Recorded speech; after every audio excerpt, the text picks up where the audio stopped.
చదువుకుందాం. 2 వాక్యాలు రాసుల మొదటి గ్రంథం. గత వారం చదువుకున్న వాక్యాలే మరలా చదువుకొని వాక్యంలో ముందుకు సాగిపోదాం. రాసుల మొదటి గ్రంథము 8వ అధ్యాయము 62, 63 వాక్యాలు, అలాగే 9వ అధ్యాయము 2, 3 వాక్యాలు నేను చదువుతున్నాను. అంతటా రాసును అతనితో కూడా ఇశ్రాయేలీయులందరూ యెహోవా సముఖమందు బలులు అర్పించుచుండగా 22,000 ఎడ్లను 120,000 గొర్రెలను సొలొమోను సమాధాన బలులుగా యెహోవాకు అర్పించును. ఈ ప్రకారము రాసును ఇశ్రాయేలీయులందరూ యెహోవా మందిరమును ప్రతిష్ఠ చేసిరి. 9వ అధ్యాయం 2, 3 వాక్యాల్లో గిబియోనులో ప్రత్యక్షమైనట్లు రెండవ మారు యెహోవా సొలొమోనునకు ప్రత్యక్షమై అతనితో ఇలాగ సెలవిచ్చును.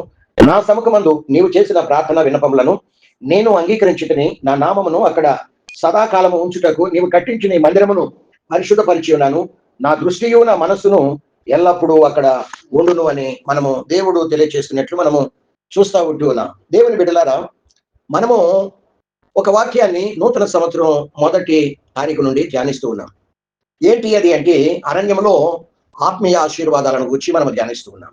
విశేషమైనటువంటి అనుభవాలు గుండా ఇశ్రాయేలీని మొట్టమొదటిగా ఐగుప్తు నుండి విడిపించి ఎర్ర సముద్రం పాయలుగా చేసి అక్కడ అనేకమైన అద్భుతాలు చేసినటువంటి దేవాతి దేవుడు అరణ్యంలో విశేషమైన కార్యాలను మరి జరిగిస్తూ వాళ్ళకు కనబరుస్తూ అనుభవింపచేస్తూ మరి వాళ్ళను అరణ్యము గుండా ఆయన నడిపిస్తూ ఉంటూ ఉన్నాడు. ఇశ్రాయేలీలు అనేక విశేష అనుభవాలు గుండా ప్రయాణం చేస్తున్నారు. చూడటమే కాదు, ప్రయాణం చేస్తూ వారి జీవితంలో అనుభవపూర్వకంగా వారు జీవిస్తూ ఉంటూ ఉన్నారు. ఏంటి ఆ అనుభవాలు అంటే, పాతగెలని అనుభవం. మొట్టమొదటిది ఏంటి చెప్పండి? పాతగెలని అనుభవం. మనము ఇక ముందు కాలంలో కూడా మనము కొన్ని అనుభవాలు మనము చూద్దాం. ఏంటి ఆ పాతగిల? మొట్టమొదటిది ఏంటి అంటే పాతగిలని అనుభవం. ఏంటి పాతగిలని అనుభవము అంటే, ఒక జత బట్టలు మరి ఆ చెప్పులు దేవుడు వారికి ఇచ్చినప్పుడు వాళ్ళు ధరించారు. ధరించిన తర్వాత వాళ్ళు అరణ్యంలో కూడా ప్రయాణం చేస్తూ ఉంటే, అరణ్య ప్రయాణం ఎన్ని సంవత్సరాలు పట్టింది వాళ్ళకు? 40 ఏండ్లు లేక 40 సంవత్సరాల ప్రయాణం వారు ముగించి కనానులో అడుగుపెట్టి అక్కడ స్వాస్థ్యాన్ని అనుభవించినట్లు మనము చూస్తూ ఉంటూ ఉన్నాం. మనకు కూడా దేవుడు పరలోక సంబంధమైన స్వాస్థ్యాన్ని కట్టబెట్టడానికి ఇవ్వటానికి మనల్ని ఈ అరణ్య యాత్రలో కూడా నడిపిస్తూ ఉన్నాడు. మనము పేతురు మొదటి పత్రికలో మనము చూసినట్లయితే పరలోక సంబంధమైనటువంటి పరమకానాను స్వాస్థ్యం మన కొరకు కాచుకొని ఎదురు చూస్తుందంట. మనకంటే ముందు వెళ్ళినటువంటి వారు ఆదాము, అబ్రహాము, ఇస్సాకు, యాకోబులు, నోవహు కదండి, ఎనోషు, ఈ భక్తులందరూ పౌలు, పేతురు, ఆంద్రేయ, 12 మంది శిష్యులు మాత్రమే కాకుండా స్టెఫెను కదండి, ఈ రోజు వరకు చనిపోయినటువంటి పరిశుద్ధులు మనకంటే ముందు వెళ్ళి ఎక్కడున్నారు వాళ్ళు? పరలోకపు ఎంట్రెన్స్ లో ఉన్నటువంటి పరలోకంలో ఒక భాగం ఎంట్రెన్స్ పరదేశు, అక్కడ ఉండి నూతన యెరూషలేము పట్టణం ఆల్రెడీ కట్టబడి ఉంది. అది పరలోక స్వాస్థ్యం. మనకి దాన్ని కట్టి సిద్ధపరిచి ఉంచాడు. అది పరిశుద్ధుల కొరకు కాచుకొని ఎదురు చూస్తుంది.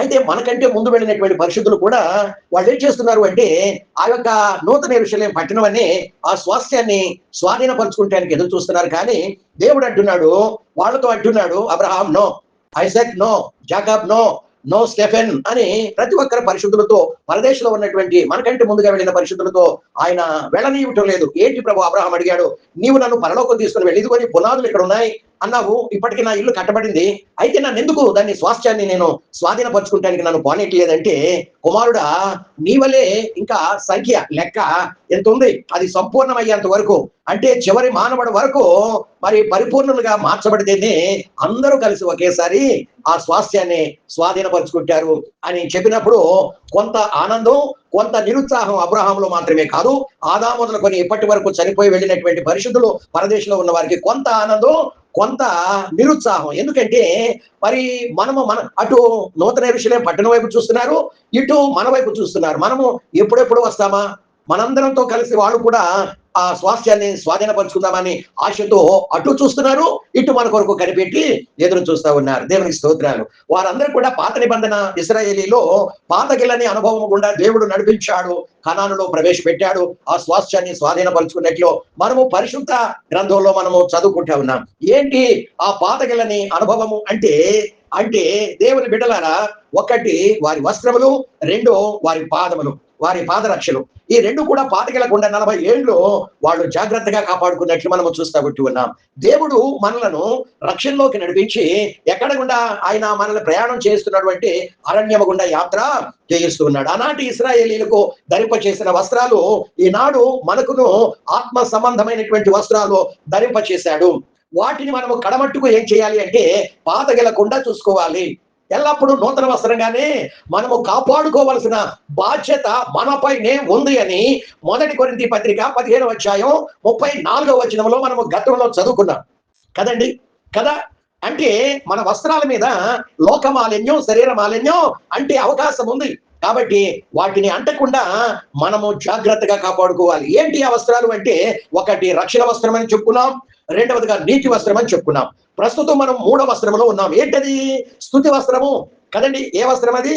స్తుతి అనే వస్త్రం. దేవునికి మహిమ కలుగును గాక. మనము గత వారం చెప్పుకున్న రీతిగా రాజు అయినటువంటి సొలొమోను దేవుని కొరకు ఒక మందిరం కట్టాడు.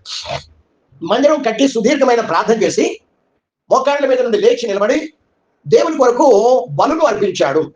ఏంటి ఆ బలులు అంటే 22,000 ఎడ్లను 1,20,000 గొర్రెలను వధించి బలులుగా అర్పించాడు. సొలొమోను మందిరం ఎదుట మోకాళ్ళుని ప్రార్థించినప్పుడు దేవుడు జవాబు ఇవ్వాల. అర్థం చేసుకోవడానికి ప్రయత్నం చేయండి. దేవుడు ఎందుకు జవాబు ఇవ్వలేదంటే, నీ ప్రార్థన దేవునికి అంత సువాసనగా ఉండదు. ప్రార్థించిన తర్వాత ముందుగా మనం ఏం చేయాలి? మన మనవల ధ్వని దేవుని ఎదుట పెట్టాలి. అదే కదా సొలొమోను చేసింది. దేవా, నేను కట్టించిన ఈ మందిరంలోనికి ఎవరైనా వచ్చి, ఇశ్రాయేలీయుడు ఎవరైనా వచ్చి ఆకాశం తట్టు చేతులెత్తి దేవా ఫలానా అని అడిగినట్లయితే నీవు చెవియొగ్గి వారి విన్నపాలు ఆలకించి వారు అడిగిన మనవలకు నువ్వు జవాబు ఇవ్వాలి, ప్రతిఫలం దయచేయాలి అని ప్రార్థించాడు. ప్రార్థించినప్పుడు దేవుడు జవాబిచ్చాడా? ఇవ్వలేదు. ఎప్పుడు జవాబిచ్చాడు అంటే, మనము చదువుకున్నాం 1 రాజుల గ్రంథం 8వ అధ్యాయం 62-63 వాక్యాలలో ఆయన బలులు అర్పించిన తర్వాత మాత్రమే. బలులు సామాన్యం కాదు. 1, 2, 3, 4 కాదు ఆయన అర్పించింది. 22,000 ఎడ్లను కదండి, 1,20,000 గొర్రెలను విస్తారమైనటువంటి బలులు అర్పించాడు. ప్రార్థించాడు, బలులు అర్పించాడు. 9వ అధ్యాయం 2-3 వాక్యాలలో దేవుడు చెవియొగ్గి ఆలకించి జవాబిస్తున్నాడు. ఏమనంటే, సొలొమోనా, నీవు చేసిన విన్నపములను నేను ఆలకించాను. నీవు అడిగిన విధంగా నేను తప్పకుండా ఈ మందిరంలోకి ఏ ఇశ్రాయేలీయుడైనా వచ్చి అదిగో ఆకాశము తట్టు చేతులెత్తి దేవా నాకు ఫలానా అని విజ్ఞాపన చేసినట్లయితే, విన్నపం చేసినట్లయితే వారి ప్రార్థనల యందు లేక మందిరం మీద, వారి మీద, వారి చేయు ప్రార్థనల మీద నా కన్నులు ఉంచుతాను. చెవియొగ్గి నా యొక్క వారి ప్రార్థన ఆలకించి నేను తప్పకుండా జవాబు ఇస్తాను. సంవత్సర ఆది నుండి సంవత్సర అంత వరకు నా మనస్సును, నా దృష్టి అక్కడ ఉంటుంది. ఎవరి మీద ఉంటుంది? 1 పేతురు పత్రిక 3వ అధ్యాయం 12వ వాక్యంలో వ్రాయబడిన రీతిగా నా కన్నులు నీతిమంతుల మీదను, నా చెవులు వారు చేసే ప్రార్థనల మీద నిత్యము ఉంటుంది అని దేవుని వాక్యం తెలియజేస్తా ఉంది. దేవునికి స్తోత్రం. ప్రియ దేవుని బిడ్డ, నీ ప్రార్థనకు జవాబు ఎప్పుడు వస్తుంది అంటే నీవు ప్రార్థన చేసిన తర్వాత బలులు కంపల్సరీ అర్పించాలి. 1, 2 బలి కాదు ఆయన అర్పించింది. విస్తారమైనటువంటి బలులు 22,000 ఎడ్లను 1,20,000 గొర్రెలను బలులుగా వధించినట్లు మనము చూస్తా ఉంటూ ఉన్నాం. మందిరం అంటే దేవుడు అంటున్నాడు, భౌతికమైన మందిరాలలో, ఆలయాలలో చేతులతో కట్టబడిన ఈ ఇటుకలో గోడల మధ్యలో నేను నివాసము చెయ్యను అంటూ ఉన్నాడు. దేవుడికి స్తోత్రాలు. ఎక్కడ నివాసం ఉంటాను అంటే, ఎక్కడ 2-3 కూడి ఉంటారో వారి మధ్య నేను తప్పకుండా నివాసం ఉంటాను అని మాట్లాడుతున్నాడు. అంత మాత్రమే కాదు, సొలొమోను అంటూ ఉన్నాడు, యెషయా గ్రంథంలో దేవుడే పలికాడు. ఏమనంటే, మీరు నాకు కట్టిన ఈ మందిరం ఏపాటిది? హస్తకృత ఆలయాలలో నేను నివాసము చెయ్యను అని దేవుడైన యెహోవా యెషయా గ్రంథం 66వ అధ్యాయం 1-2 వాక్యాలలో తెలియజేస్తాడు. అంతేకాకుండా మరి 1 రాజుల గ్రంథం 8వ అధ్యాయంలోనే సొలొమోను కూడా మందిరం కట్టి ప్రార్థన చేస్తూ ఉండగా ఆయన అంటున్నాడు, దేవా, నేను మందిరం కట్టిన ఈ మందిరం ఏపాటిదయ్యా? ఇదిగో నీవు మహాకాశంలో పట్టదాలని దేవుడు నాయన. ఇదిగో ఆకాశము నీ సింహాసనం, భూమి నీ పాదపీఠం. నువ్వు కూర్చుంటేనే ఇదిగో భూమి నీ కాళ్ళు, అది ఆకాశం నీ సింహాసనం. నువ్వు లేచి నిలబడినట్లయితే ఆకాశ మహాకాశాలు కూడా పట్టజాలం అని మాట్లాడుతున్నాడు. నీవు హస్తకృత ఆలయాలలో నివాసం చే.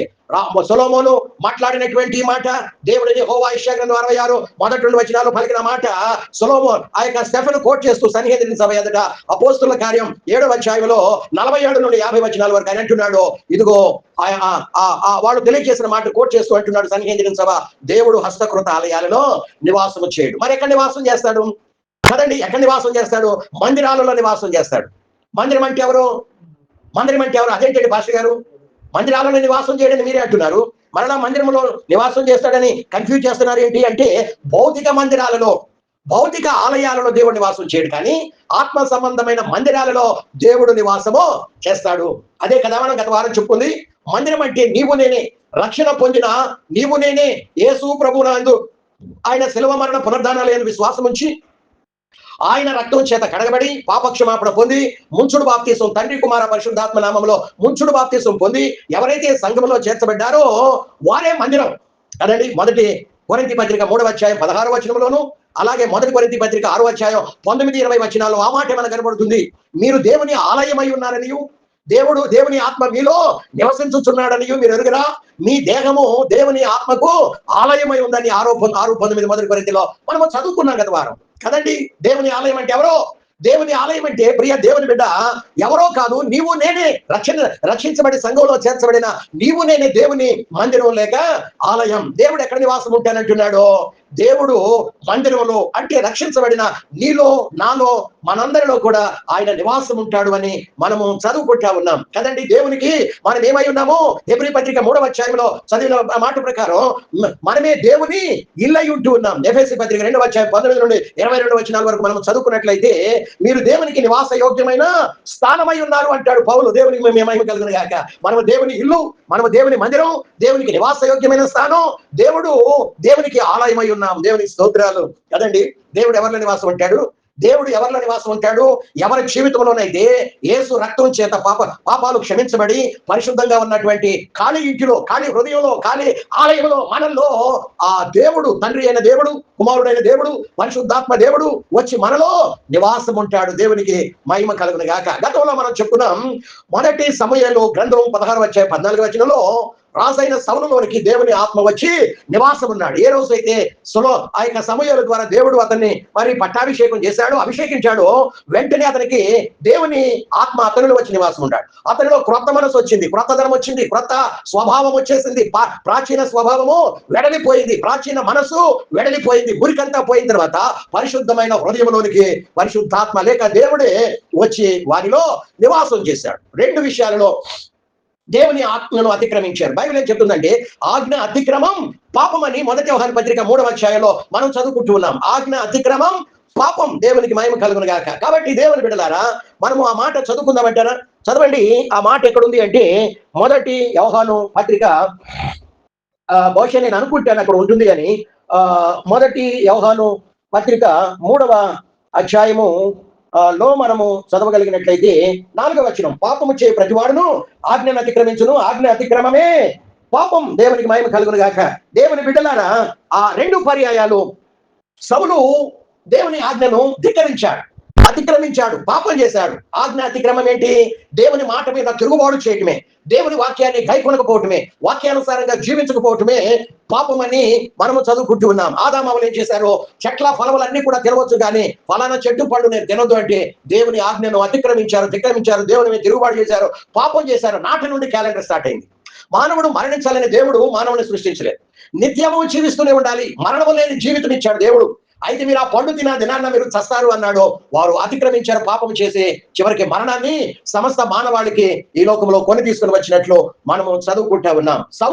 రాజైన సౌలు 2 ఆజ్ఞలు 2 సార్లు ధిక్కరించాడు. మొట్టమొదటిగా ఏంటి అని మనం చూసినట్లయితే దేవుని బిడ్డలారా మొట్టమొదటిగా సమూయేలు అన్నాడు, ఇదిగో అతన్ని పట్టాభిషేకం చేసి నువ్వు వెళ్ళి గిల్గాలలో నిలువు, అక్కడ బలిపీఠానికి కొరకై నీవన్నీ కూడా కట్టెలు దానికి కావాల్సిన దహన బలి సమర్పించినవన్నీ కూడా సిద్ధపరిచి ఉంచు, నేను వచ్చి దహన బలి అర్పిస్తాను అని చెప్పినప్పుడు సమూయేలు దైవజనుడు రావటం ఆలస్యమయ్యేసరికి ఈ ఫిలిస్తీన్లు వచ్చి మా మీద పడుతున్నారు, దేవుణ్ణి శాంతింపచేయాలి అని దైవజనుడు చేయవలసిన, ప్రవక్త చేయవలసిన పనిని రాజు గారు చేశాడు.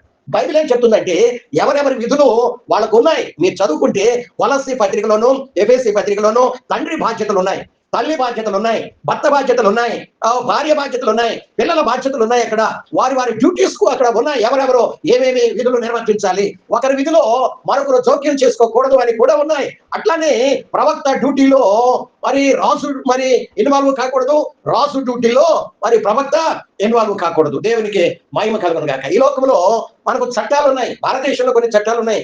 ఏంటి ఆ చట్టాలు అంటే శాసనాలు. మరి ఆ యొక్క చట్టాలు పుట్టించే ఆ శాసనసభ అంటే పార్లమెంట్ కానీ, మరి శాసనసభ కానీ, మరి శాసన మండలి కానీ, రాజ్యసభ కానీ, ఇవన్నీ కూడా ఉన్నాయి. వాటి విధులు వేరే ఉంటాయి. కోర్టులు ఉన్నాయి, వాటి విధులు ఉన్నాయి. కదండి. మరి మరి మరి దేశాన్ని, రాష్ట్రాల్ని పరిపాలన చేసే ఆ యొక్క వాళ్ళున్నారు. ఎవరు? ప్రధానులు, మరి ముఖ్యమంత్రులు. అంటే 3 రకాలైనటువంటి ఉన్నాయి ఈ యొక్క మరి అంబేద్కర్ విధించినటువంటి రాజ్యాంగంలో. ఒకరి విధిలోనికి మరొకరు జోక్యం చేసుకోకూడదు. ఇప్పుడు శాసనసభలో, మరి రాజ్యసభ, లోక్సభ, మరి విధించే ఆ యొక్క మరి తయారు చేసిన చట్టాలలో కోర్టులు ఇన్వాల్వ్ కాకూడదు. వాళ్ళు వాటిని పరిశీలించవచ్చు. కానీ వాళ్ళు విధించినటువంటి వాటిలో జోక్యం చేసుకొని దాని మీద డామినేట్ చేయకూడదు అని రాయబడి ఉంది. అట్లానే కుక్క పని కుక్క చేయాలి, గాడిద పని గాడిద చేయాలి. కానీ ఏం చేశాడు? రాజైన సౌలు, నేను రాజును కదా, ఏమైనా చేస్తే పర్వాలేదు, చెల్లుతుంది అనుకొని ప్రవక్త చేయవలసినటువంటి పనిని, అంటే ఆ బలిని నిర్వర్తించాడు. దేవుడు మాట్లాడుతున్నాడు. చదువుకుందాం. సమూయేలు మొదటి గ్రంథం 10వ అధ్యాయం అనుకుంటాను. 13వ అధ్యాయం ఏమో అనుకుంటాను. 13వ అధ్యాయం 9వ వచనం నుండి దహన బలులను, సమాధాన బలులను నా ఎదురు తీసుకుని రమ్మని చెప్పి, ఎవరో రాజైన సౌలు దహన బలి అర్పించును. అతడు దహన బలి అర్పించి చాలించిన వెంటనే సమూయేలు వచ్చును. సౌలు అతన్ని కలుసుకొని వందనం చేయుటకై బయలుదేరగా, సమూయేలు అతనితో ఏమంటున్నాడంటే, నీవు చేసిన పని ఏంటి సౌలా అని అడిగితే జరిగిన సన్నివేశం చెప్పాడు. నా అంతటా నేను మరి చివరి లైన్లో 12వ వచనం, సాహసించి దహనబలి. అందుకు సమూయేలు ఇట్లా అంటున్నాడు, నీ దేవుడని యెహోవా నీకు ఇచ్చిన ఆజ్ఞను గైకొనక నీవు అవివేకపు పని చేసితివి. నీ రాజ్యం ఇశ్రాయేలీయుల మీద సదాకాలము స్థిరపరచుటకు, అంటే నీలో నుండి యేసు జన్మించాలని చూశాడు. కానీ సదాకాలం అంటే ఎవరో? మరి దావీదు సింహాసనం మీద నిత్యము అక్కడ ఉండగా మానవుడు అని చెప్పాడు కదా. కానీ ఆ వాక్యం ఇక్కడ నెరవేరవలసి ఉంది. సదాకాలం అంటే 1000 ఏళ్ల నీతి పాలన కాలంలో యేసు సౌలులో గుండా వచ్చి మరి జన్మించి సౌలు కుమారుడు అనిపించుకోవాలనుకున్నాడు. కానీ అది సదాకాలం ఇశ్రాయేలీయుల మీద స్థిరపరచుటకు యెహోవా తలంచి ఉండెను. అయితే నీ రాజ్యం నిలవదు. యెహోవా తన చిత్తానుసారమైన మనసు అలా ఒకని కనుగొని ఉన్నాడు. నీకు ఆజ్ఞాపించిన దాన్ని నీవు గై కొనక పోతివి అని మనము చూస్తా వచ్చి ఉన్నాం. ముఖ్యంగా 13వ వచనం 2వ లైన్లో చివరిలో, నీ దేవుడిని యెహోవా నీకు ఇచ్చిన ఆజ్ఞను గై కొనకపోతివి. ఆజ్ఞ అతిక్రమం ఏమైంది? పాపం. రెండవదిగా ఏం చూసినట్లయితే, మొదటి సమూయేలు గ్రంథమే 15వ అధ్యాయంలో మొదటి 3 వాక్యాలు చదువుకుంటే, అక్కడ సమూయేలు ద్వారా సౌలుకు ఒక ఆజ్ఞ ఇస్తున్నాడు. అమాలేకీయులు, ఇశ్రాయేలీలు మరి ఐగుప్తు నుండి బయలువెళ్ళి కనానుకు పోతూ ఉంటే రెఫీదీము కొండ దగ్గర వాళ్ళు మరి అడ్డగించి మరి పోకుండా యుద్ధానికి దిగి వచ్చారు. కాబట్టి వాళ్ళు ఆనాడు నేను వాళ్ళకి నియమించాను ఏమనంటే, మీరు అమాలేకీయులారా, ఇశ్రాయేలీయుల మీద కాదు, మీరు నా మీద యుద్ధానికి దిగి వచ్చారు. కాబట్టి ఒకానొక రోజు రాబోతుంది, ఆనాడు నేను బెన్యామీనులో నుండి సౌలు అనే వాడిని పుట్టిస్తా, వాడిని రాజుగా చేస్తాను. వాడి ద్వారా ఆకాశము క్రింద అమాలేకీయుడు అనబడేవాడు ఒక్కడు కూడా లేకుండా నేను మొత్తాన్ని సంహరించా, తుడిచివేస్తానని చెప్పాడు. కాబట్టి సౌల, నిన్ను పుట్టించింది తరంలో, నిన్ను రాజుగా చేసింది ఎందుకు అంటే, చదవండి 15వ అధ్యాయం, మొదటి సమూయేలు గ్రంథం 15వ అధ్యాయం మరి 2వ వచనంలో, మొదటి వచనం 2వ లైన్లో, యెహోవా ఇశ్రాయేలీయులకు తన జనుల మీద నిన్ను రాజుగా అభిషేకించుటకై నన్ను పంపాడు. యెహోవా మాట విను. సైన్యములకు అధిపతి యెహోవా సెలవిచ్చేది ఏమంటే, అమాలేకీయులు ఇశ్రాయేలుకు చేసిన నా జ్ఞాపకమే. వారు ఐగుప్తులోను రాగానే అమాలేకీయులు వారికి విరోధులై మార్గమందు వారి మీదకి వచ్చాయి కదా. కాబట్టి నువ్వు పోయి కనికరింపక అమాలేకీయుల హతం చేయము. పురుషులేంటి, స్త్రీలేంటి, బాలులేంటి, పసిపిల్లలేంటి, ఎద్దులేంటి, గొర్రెలేంటి, ఒంటెలేంటి, గాకబాలేంటి, అన్నిటినీ అండర్లైన్ చేసుకోండి, కొన్నిటిని కాదు అన్నిటినీ హతము చేసి వారికి కలిగినది అంతయు, కొంత కాదు అంతయు బొత్తిగా పాడు చేసి అమాలేకీయులను నిర్మూలన చేయము. ఇక్కడ అంటున్నాడు 2వ వచనం 2వ లైన్లో, అమాలేకీయులు ఇశ్రాయేలుకు చేసింది నాకు జ్ఞాపకమే. దేవుని బిడ్డలకు ఎవడైనా కీడు చేస్తే దేవునికి చేసినట్లే. క్రొత్త నిబంధనలో మరి అపోస్తలుడైన పౌలు సౌలుగా ఉన్నప్పుడు దేవుని బిడ్డలు హింసిస్తుంటే, సౌలా సౌలా నీవు నన్ను ఎందుకు హింసిస్తున్నావంటే, నిన్నెప్పుడు నేను హింసించినయ్యంటే నా బిడ్డలను హింసిస్తున్నావు, నన్ను హింసించినట్టే అన్నాడు కదండి. ఆనాడు ఇశ్రాయేలీయులు వస్తుంటే అమాలేకీయుల రెఫీదీము చదువుకుందా. నిర్గమకాండం 17వ అధ్యాయం, నిర్గమకాండము 17వ అధ్యాయంలో మనము చదువుకుంటే 8వ వచనంలో, తర్వాత అమాలేకీయులు వచ్చి రెఫీదీములు ఇశ్రాయేలుతో యుద్ధం చేయగా అని మనం చూస్తా ఉన్నాం.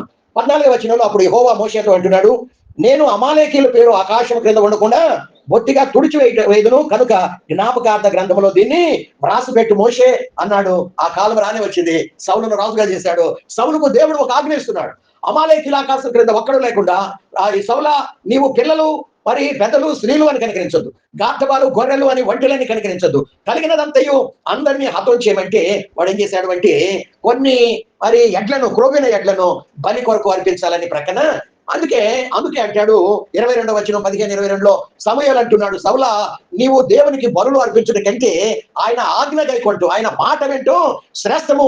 దేవునికి మహిమ కలుగును గాక. నీవు దేవుని 23వ వచనంలో అంటాడు, నీవు దేవుని మాట వినకుండా ఆజ్ఞ ధిక్కరించి తిరుగుబాటు చేశావు, తిరుగుబాటు చేయుట సోదె చెప్పుట అనే పాపంతో సమానం అని మాట్లాడుతూ ఉన్నట్లు మనము చూస్తా ఉంటూ ఉన్నాం. దేవునికి మహిమ కలుగును గాక. దేవుని బిడ్డలారా, ఎందుకు ఈ మాటలన్నీ కూడా వస్తున్నాయి అని మనము చదవగలిగినట్లయితే, చూడగలిగినట్లయితే నిశ్చయముగా దేవుడు ఆయన మాట వింటే సంతోషించే దేవుడు అని బైబిల్ గ్రంథంలో మనము చదువుకుంటా ఉన్నాం. ఇప్పుడు ఆ ఆ యొక్క మరి చూసినట్లయితే ఇశ్రాయేలీలు ఆ యొక్క మరి మందిరంలోనికి వచ్చి దేవుని యొక్క సన్నిధిలో మోకరించి ప్రార్థన చేసిన తర్వాత వాళ్ళు ఏం చేయాలి అంటే బలులు అర్పించాలి. ప్రార్థన కంటే బలి దేవునికి ఇష్టం. ప్రార్థన కంటే బలి ఇష్టం. సుదీర్ఘమైన ప్రార్థన చేసిన తర్వాత నువ్వు నేనేం చేయాలి? విస్తారమైనటువంటి బలులు అర్పించవలసినటువంటి వారమై ఉంటూ ఉన్నాం. ఆజ్ఞ అతిక్రమము పాపం కదండి. కాబట్టి బలులు అంటే ఏంటి మనం చదువుకున్నాం. యాకోబు పత్రిక, హెబ్రీయులకు రాసిన పత్రిక 13వ అధ్యాయం 15వ వచనంలో మరలా చదువుకుందాం. హెబ్రీయులకు రాసిన పత్రిక 13వ అధ్యాయము 15వ వాక్యములో మనం చదువుకుంటే అక్కడ ఒక మాట వ్రాయబడి ఉంది. కాబట్టి ఆయన ద్వారా మనము దేవునికి ఎల్లప్పుడూ స్తుతి యాగము చేయుదుము, అనగా ఆయన నామమును ఒప్పుకుంటూ యెహోవా ఫలమును స్తుతి యాగము. యాగము అంటే బలి. స్తుతి అనే బలి దేవునికి ఇష్టం కదండి. నువ్వు సుదీర్ఘమైన ప్రార్థన చేసిన తర్వాత నువ్వు విస్తారమైన స్తుతులు చెల్లించవలసి ఉంది. అప్పుడు మాత్రమే నువ్వు నీ ప్రార్థన దేవుడు చెవి నీ యందు ఆనందించి సంతోషించి నీ ప్రార్థనకు జవాబు ప్రతిఫలం ఇస్తాడు. ఈనాడు చాలా మంది చేసే పొరపాటు ఏంటి అంటే ప్రార్థన మాత్రమే చేస్తున్నారు. దేవా నాకు అదివు, నాకు ఇదివు, నాకు ఇవ్వు, నాకు అదివు కదండి అడుకుంటూ ఉన్నారు. కానీ ఇచ్చినందుకు స్తోత్రం అంటలా. దేవా నాకు ఇచ్చినందుకు స్తోత్రం, గతంలో ఇచ్చిన వాటిని బట్టి మీకు స్తోత్రం, ఇవి కూడా ఇచ్చినందుకు, ఇవ్వబోతున్నందుకు కాదండి. నువ్వేదైతే అడుగుతున్నావో దాన్ని పొంది ఉన్నామని నమ్ముడి. 11వ అధ్యాయం చదువుకుందాం. మార్కు సువార్తలో యేసు ప్రభు అన్నటువంటి మాట మనము జ్ఞాపకం చేసుకుందాం. 11వ అధ్యాయము కదండి. 11వ అధ్యాయము మరి 22వ వచనంలో అందుకు యేసు వారితో ఇట్లనెను, మీరు దేవుని యందు విశ్వాసం ఉంచుడి. ఎవడైనా ఈ కొండను చూచి నీవు ఎత్తబడి సముద్రంలో పడవేయబడమని చెప్పి మనస్సులో సందేహింపగా తాను చెప్పింది జరుగునని నమ్మిన కదా వాడు చెప్పింది జరుగునని మీతో నిశ్చయంగా చెప్తున్నా. అందుచేత ప్రార్థన చేయనప్పుడల్లా మీరు అడుగుతున్న వాటి నెలను పొంది ఉన్నామని నమ్మండి, అప్పుడు అవన్నీ మీకు కలుగునని మీతో చెప్పుచున్నాను. దేవుని మహిమ కలుగును గాక. ప్రార్థన చేస్తున్నాం. ప్రార్థన చేసిన దాన్ని విశ్వాసముతో ప్రార్థన చేయాలి. విశ్వాసము లేని ప్రార్థన మృతము అని యాకోబు 2వ పత్రికలో 2వ అధ్యాయంలో తెలియజేస్తా ఉంటున్నాడు. విశ్వాసం లేని ప్రార్థన మృతం, చచ్చిన దానితో సమానమని బైబిల్ గ్రంథం చెప్తుంది. నీలో విశ్వాసం క్రియ జరిగించాలంటే పాపము లేకుండా చూసుకోవాలి. ఒకవేళ నీలో పాపం ఉంటే విశ్వాసము లేకుండా అది నిన్ను అడ్డగిస్తుంది. అవిశ్వాసంలోనికి, అనుమానంలోనికి, సందేహంలోనికి, అల్ప విశ్వాసంలోనికి నిన్ను నడిపించి విశ్వాసం ఉంచకుండా అడ్డగిస్తుంది. కాబట్టి మొట్టమొదటిగా నువ్వు ప్రార్థన చేసేటప్పుడు దానికి ముందు నీ పాపాన్ని కడుక్కో, నీ పాప జీవితాన్ని తొలగించుకో. ఎవరి మీద ద్వేషం ఉంటే వెళ్ళి సమాధానపడు. నీవు అక్కడ సమాధానపడి ఆ తర్వాత వచ్చి నీవు అర్పణ అర్పించాలని మత్తయి సువార్త 5వ అధ్యాయంలో యేసు ప్రభు వారు తెలియజేస్తా ఉన్నారు. ఎందుకంటే పాపము దేవునికి మనకు మధ్యలో అడ్డంగా వస్తుందని యెషయా ప్రవక్త 59వ అధ్యాయం మొదటి 2 వచనాల్లో మీ పాపము మీకు మీ దేవునికి అడ్డంగా వస్తుంది అని మాట్లాడుతుంటున్నాడు. మరి 66వ కీర్తన 18వ వాక్యంలో దావీదు అంటున్నాడు, పాపము నాలో హృదయంలో పాపం పెట్టుకుని ప్రార్థన చేస్తే యెహోవా నా మనవి ఆలకించడు. గుడ్డాడు అంటున్నాడు 9:31 యోహాను సువార్తలో, పాపులు మనవి దేవుడు ఆలకించడు అని. కాబట్టి ప్రియ దేవుని బిడ్డ, నువ్వెవరైనా సరే ఉదయకాలం పరిశుద్ధాత్మ దేవుడు నీకు నాకు మనందరి ఎదుట నిలబడి ఆయన తెలియజేసే గొప్ప సత్యం ఏంటి అని మనము చూసినట్లయితే ప్రార్థనకు ముందేం చేయాలి? నువ్వు పాపాన్ని తొలగించుకోవాలి. పాపాన్ని తొలగించుకొని నీ హృదయాన్ని కడుక్కొని శుద్ధీకరించుకొని అప్పుడు వచ్చి ప్రార్థన చేయాలి. ప్రార్థన చేసేటప్పుడు విశ్వాసముతో నువ్వు పొంది ఉన్నా, నేను అడిగిన దానికి నాకు జవాబు వచ్చేసిందని నువ్వు నమ్మి ఆ తర్వాత విస్తారమైన బలులు నువ్వు అర్పించాలి. అంటే విస్తారమైన స్తుతులు నువ్వు అర్పించాలి అని బైబిల్ గ్రంథం తెలియజేస్తుంది. ప్రవక్త ఏలియా అదే కదా చేసింది. బలిపీఠం కట్టే ముందు ఆ బలిపీఠం పడద్రోయబడి ఉంది. అంటే హృదయంలో పాపం అనేక రాళ్ళు ఉన్నాయి. ఆ రాళ్ళన్ని ఏర్పారేసుకున్నాడు. పడద్రోయబడిన బలిపీఠం కట్టుకున్నాడు.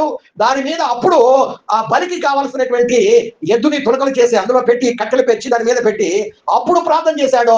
ప్రార్థన చేయటం ప్రారంభించగానే సుదీర్ఘమైన ప్రార్థన చేయాల, 30 సెకండ్ల ప్రార్థన, అర నిమిషం ప్రార్థన చేశాడు. ఆకాశం నుండి అగ్ని దిగి వచ్చి కట్టెల్ని, దహన బలిని, ఎద్దు తునకల్ని బుగ్గి చేసి బూడిద చేసినట్లు మనము ప్రార్థనకు జవాబు వచ్చేసింది. దేవునికి స్తోత్రం. దేవుని బిడ్డ, ఎన్ని సంవత్సరాల నుండి ప్రార్థన చేస్తున్నావు? ప్రార్థనకి జవాబు వచ్చిందా? ఎటువంటి రిజల్ట్ వచ్చిందా? నీ జీవితంలో ప్రార్థనకి జవాబు, ప్రతిఫలం అనుభవిస్తున్నావా? లేకుంటే సంవత్సరాల తరబడి ప్రార్థన చేస్తున్నాను, దేవుడు నా మనవి ఆలకించటం లేదని దేవుని మీద నింద వేస్తున్నావా? సణుక్కుంటున్నావా, గొనుక్కుంటున్నావా? లోపం నీలో ఉందా, దేవునిలో ఉందా? ఒక్కసారి పరీక్షించుకోమని పరిశుద్ధాత్మ దేవుడు ఈ ఉదయకాల సమయమందు మనకు తెలియచేస్తా ఉంటూ ఉన్నాడు. స్తుతి అనే బలి కదండి, జెహ్వా ఫలము. జెహ్వా అంటే నాలుక నుండి వచ్చే ఫలమే స్తుతి అనే బలి. స్తుతులు అనే బలులు అంటే దేవునికి సువాసన నాగ్రహిస్తాడు కదండి. స్తుతి ఆరాధన అనేది దేవుని సంతోష పెట్టగలిగేది. కాలేమంటాడు, ఆయన అంటాడు, ఆయన మన యందు ఆనందించిన ఎడల. సంఖ్యాకాండం 14:8 ఏమంటాడు చెప్పండి? ఆయన మన యందు ఆనందించిన ఎడల కదండి. మన పని ఏంటి అంటే దేవుణ్ణి సంతోష పెట్టాలి.